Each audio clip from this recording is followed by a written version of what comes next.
بسم اللہ الرحمن الرحیم۔ السلام علیکم ورحمۃ اللہ وبرکاتہ۔ ناظرین، آج کی اس ویڈیو میں ہم جانیں گے کہ 70,000 مردے بیک وقت کیسے زندہ ہوئے، کس نبی کی قوم کے تھے، اور یہ واقعہ قرآن مجید کی کس صورت یا کس مقام پر ہے۔ کیا آج بھی ایسی قوم میں سے کچھ لوگ ہیں کہ جو مر کر دوبارہ زندہ ہوئے ہیں؟ کیا آج بھی دنیا میں ایسی قوم ہے جس کے جسم سے مردہ لاش کی بو آتی ہے؟ کیا آج بھی ایسی قوم دنیا میں پائی جاتی ہے کہ جو کپڑے تو نئے پہنتے ہیں لیکن کچھ ہی دیر بعد وہ کپڑے میلے کفن میں بدل جاتے ہیں، یعنی میلے کفن کی طرح ہو جاتے ہیں؟ یہ تمام تر معلومات دیکھنے اور سننے کے لیے ویڈیو کو آخر تک دیکھیں۔ آگے بڑھنے سے پہلے میرا نام حافظ ظفر اقبال ہے اور آپ دیکھ اور سن رہے ہیں قرآن و سننا اونلی یوٹیوب چینل۔ آپ دوستوں سے گزارش ہے کہ اگر آپ دوست میرے اس چینل قرآن و سننا اونلی پر نئے ہیں تو براہ کرم چینل کو سبسکرائب کر لیں اور ساتھ والے بیل آئیکن کے بٹن کو دبا کر آل پر پریس کر دیں تاکہ ہر نئی آنے والی اسلامی ویڈیو کی معلومات آپ تک بر وقت اور آسانی سے پہنچ سکے۔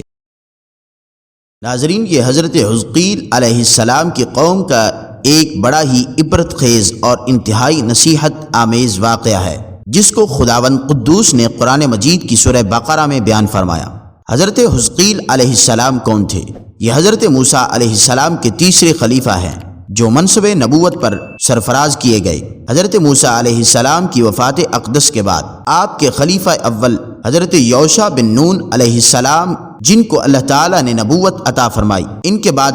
حضرت کالب بن یوحنا علیہ السلام ہوئے۔ حضرت موسیٰ علیہ السلام کی خلافت سے سرفراز ہو کر مرتبہ نبوت پر فائز ہوئے۔ پھر ان کے بعد حضرت حزقیل علیہ السلام حضرت موسیٰ علیہ السلام کے جانشین اور نبی ہوئے۔ حضرت حزقیل علیہ السلام کا لقب ابن العجوز یعنی بڑھیا کے بیٹے ہیں اور آپ ذوالکفل بھی کہلاتے ہیں۔ ابن العجوز کہلانے کی وجہ یہ ہے کہ یہ اس وقت پیدا ہوئے تھے کہ جب آپ کی والدہ ماجدہ بہت بوڑھی ہو چکی تھیں، اور آپ کا لقب ذوالکفل اس لیے ہوا کہ آپ نے اپنی کفالت میں لے کر 70 انبیاء کرام کو قتل سے بچا لیا تھا، جن کے قتل پر یہودی قوم آمادہ ہو گئی تھی۔ پھر یہ خود بھی اللہ کے فضل و کرم سے یہودیوں کی تلوار سے بچ گئے اور برسوں زندہ رہ کر اپنی قوم کو ہدایت فرماتے رہے۔ مردوں کو زندہ فرمانے کا واقعہ کچھ یوں ہے کہ بنی اسرائیل کی ایک جماعت جو حضرت حزقیل علیہ السلام کے شہر رہتی تھی، شہر میں طاعون کی وبا پھیل جانے سے ان لوگوں پر موت کا خوف سوار ہو گیا اور یہ لوگ موت کے ڈر سے سب کے سب شہر چھوڑ کر ایک جنگل میں بھاگ گئے اور وہیں رہنے لگے۔ تو اللہ تعالیٰ کو ان لوگوں کی یہ حرکت بہت زیادہ ناپسند ہوئی، چنانچہ اللہ تعالیٰ نے ایک عذاب کے فرشتہ کو اس جنگل میں بھیج دیا جس نے ایک پہاڑ کی آڑ میں چھپ کر ایک زوردار چیخ مار کر بلند آواز سے یہ کہہ دیا کہ موتو، یعنی تم سب مر جاؤ۔ اور اس مہیب اور بھیانک چیخ کو سن کر بغیر کسی بیماری کے بالکل اچانک یہ سب مر گئے، جن کی تعداد 70,000 تھی۔ ان مردوں کی تعداد اس قدر زیادہ تھی کہ لوگ ان کے کفن و دفن کا کوئی انتظام نہیں کر سکے، اور ان مردوں کی لاشیں کھلے میدان میں بے گور و کفن 8 دن تک پڑی رہیں۔ جب پڑی لاشیں سڑنے لگیں اور بے انتہا تعفن اور بدبو سے پورے جنگل بلکہ اس کے اطراف میں بدبو پیدا ہو گئی، کچھ لوگوں نے ان کی لاشوں پر رحم کھا کر چاروں طرف سے دیوار اٹھا دی تاکہ یہ لاشیں درندوں سے محفوظ رہیں۔ کچھ دنوں کے بعد حضرت حزقیل علیہ السلام آپ کا اس جنگل میں سے گزر ہوا، ان لاشوں کے پاس سے گزرے جو اپنی قوم کے 70,000 انسانوں کی اس موت ناگہانی اور بے گورو کفن لاشوں کی فراوانی دیکھ کر رنج و غم سے ان کا دل بھر گیا۔ آپ دیدہ ہو گئے اور باری تعالیٰ کے دربار میں دکھ بھرے دل سے گڑ گڑا کر دعا مانگنے لگے، یا اللہ، یہ میری قوم کے افراد تھے جو اپنی نادانی سے یہ غلطی کر بیٹھے کہ موت کے ڈر سے شہر چھوڑ کر جنگل میں آ گئے۔ یہ سب میرے شہر کے باشندے ہیں، ان لوگوں سے مجھے انس تھا اور یہ لوگ میرے دکھ سکھ کے شریک تھے۔ افسوس کہ میری قوم ہلاک ہو گئی اور میں بالکل اکیلا رہ گیا۔ اے میرے رب، یہ وہ قوم تھی جو تیری حمد کرتی تھی اور تیری توحید کا اعلان کرتی تھی اور تیری کبریائی کا خطبہ پڑھتی تھی۔ آپ بڑے سوز دل کے ساتھ دعا میں مشغول تھے کہ اچانک آپ پر وحی اتری کہ اے حزقیل علیہ السلام، آپ ان بکھری ہوئی ہڈیوں سے فرما دیجئے، اے ہڈیوں، بے شک اللہ تعالیٰ تم کو حکم فرماتا ہے کہ تم اکٹھا ہو جاؤ، یہ سن کر بکھری ہوئی ہڈیوں میں حرکت پیدا ہوئی اور ہر آدمی کی ہڈیاں جمع ہو کر ہڈیوں کے ڈھانچے بن گئے۔ پھر یہ وحی آئی کہ اے حزقیل علیہ السلام، آپ فرما دیجئے کہ اے ہڈیوں، تم کو اللہ کا حکم یہ ہے کہ تم گوشت پہن لو۔ یہ کلام سنتے ہی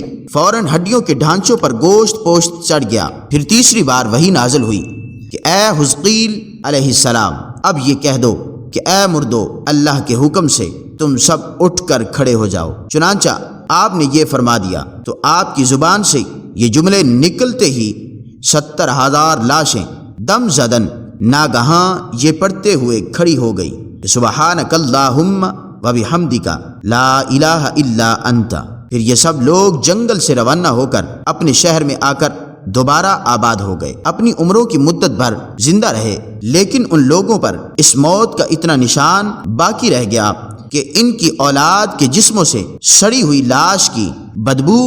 برابر آتی رہی، اور یہ لوگ جو کپڑا بھی پہنتے تھے وہ کفن کی صورت میں ہو جاتا تھا، اور قبر میں جس طرح کفن میلا ہو جاتا تھا ایسا ہی میلا پن ان کے کپڑوں پر نمودار ہو جاتا تھا۔ چنانچہ یہ اثرات آج تک ان یہودیوں میں پائے جاتے ہیں جو ان لوگوں کی نسل سے باقی رہ گئے ہیں۔ یہ عجیب و غریب واقعہ قرآن مجید کی سورہ بقرہ میں خداوند قدوس نے اس طرح بیان فرمایا، اے محبوب، کیا تم نے نہ دیکھا انہیں جو اپنے گھروں سے نکلے اور وہ ہزاروں تھے، موت کے ڈر سے اللہ نے ان سے فرمایا مر جاؤ، پھر انہیں زندہ فرما دیا۔ بے شک اللہ لوگوں پر فضل کرنے والا، مگر اکثر لوگ ناشکری کرتے ہیں۔ قرآن مجید کی سورہ البقرہ پارہ نمبر 2 آیت نمبر 243 میں یہ واقعہ موجود ہے۔ ناظرین، اس سے درس ہدایت ہم کو یہ ملتا ہے کہ بنی اسرائیل کے اس محیر العقول واقعہ سے یہ ہمیں سبق ملتا ہے کہ آدمی موت کے ڈر سے بھاگ کر اپنی جان نہیں بچا سکتا، لہٰذا موت سے بھاگنا بالکل ہی بیکار ہے۔ اللہ تعالیٰ نے جو موت مقرر فرما دی ہے وہ اپنے وقت پر ضرور آئے گی، نہ ایک سیکنڈ اپنے وقت سے پہلے آ سکتی ہے، نہ ایک سیکنڈ بعد آئے گی۔ لہٰذا بندوں کو لازم ہے کہ رضائے الہی پر راضی رہ کر صابر اور شاکر رہیں، اور خواہ کتنی ہی وبا پھیلے یا گمسان کا رن پڑے، اطمینان اور سکون کا دامن اپنے ہاتھوں سے نہ چھوڑیں، اور یہ یقین رکھیں کہ جب تک میری موت نہیں آتی مجھے کوئی نہیں مار سکتا اور نہ میں مر سکتا ہوں، اور جب میری موت آ جائے گی تو میں کچھ بھی کروں گا، کہیں بھی چلا جاؤں گا، بھاگ جاؤں گا یا ڈٹ کر کھڑا رہوں گا، میں کسی حال میں نہیں بچ سکتا۔ اس آیت میں خاص طور پر مجاہدین کو ہدایت دی گئی ہے کہ جہاد سے گریز کرنا یا میدان چھوڑ کر بھاگ جانا ہرگز موت کو دفع نہیں کر سکتا، لہٰذا مجاہدین کو میدان جنگ میں دل مضبوط کر کے ڈٹے رہنا چاہیے، اور یہ یقین رکھنا چاہیے کہ میں موت کے وقت سے پہلے نہیں مر سکتا، نہ کوئی مجھے مار سکتا ہے۔ یہ عقیدہ رکھنے والا اس قدر بہادر اور شیر دل ہو جاتا ہے کہ خوف اور بزدلی کبھی اس کے قریب نہیں آتی، اور اس کے پائے استقلال میں کبھی بھی بال برابر بھی کوئی لغزش نہیں آ سکتی۔ اسلام کا بخشا ہوا یہی وہ مقدس عقیدہ ہے کہ جس کی بدولت مجاہدین اسلام ہزاروں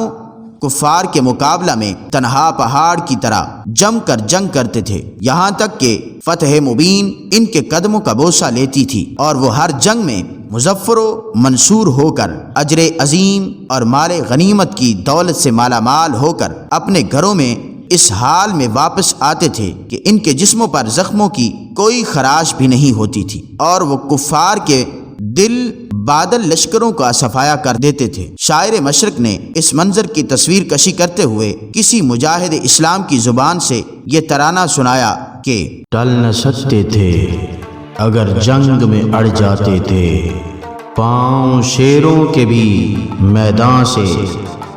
اکھڑ جاتے تھے، حق سے سرکش ہوا کوئی تو بگڑ جاتے تھے، تیغ کیا چیز ہے ہم تو توپ سے بھی لڑ جاتے تھے، نقش توحید کا ہر دل پہ بٹھایا ہم نے، زیر خنجر بھی یہ پیغام سنایا ہم نے۔ تو ناظرین، آج کی ویڈیو یہیں پر ختم ہوتی ہے۔ اگر آپ کو یہ ویڈیو اچھی لگی ہو تو یہ ویڈیو کو لائک اور شیئر کرنا مت بھولیں تاکہ دوسرے لوگ بھی اسلام سے استفادہ حاصل کر سکیں۔ اگلی ویڈیو تک کے لیے اجازت دیجیے۔ اللہ نگہبان، والسلام علیکم ورحمۃ اللہ وبرکاتہ۔